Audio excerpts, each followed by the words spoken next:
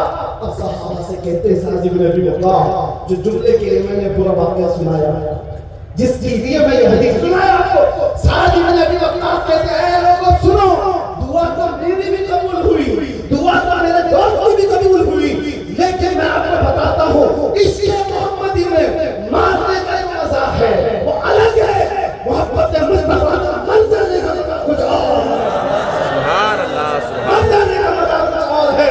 اسی کو اقبال کہتا ہے کہ دو عالم سے کرتی ہے دیکھا نہ دل کو، عجب چیز ہے لذت آشنائی، اور اعلیٰ حضرت یوں کہتے ہیں جان ہے عشق مصطفیٰ، سبحان اللہ۔ وہ کرے خدا، ارے جس کو ہو درد کا مزہ نازے دوا اٹھائے جو، ہم سب کے لیے اور آپ سب کے لیے آخری یہ شعر ہماری تقریر کا خلاصہ ہے، پھر یہ گلی گلی دبا ٹھوکرے سب کی کھائے کیوں، دل کو جو عقل دے خدا تیری گلی سے جائے کیوں، لبیک یا رسول اللہ، لبیک یا رسول اللہ، لبیک یا رسول اللہ، لبیک یا رسول اللہ، لبیک یا رسول اللہ، لبیک یا رسول اللہ، آخر دعوانا الحمدللہ،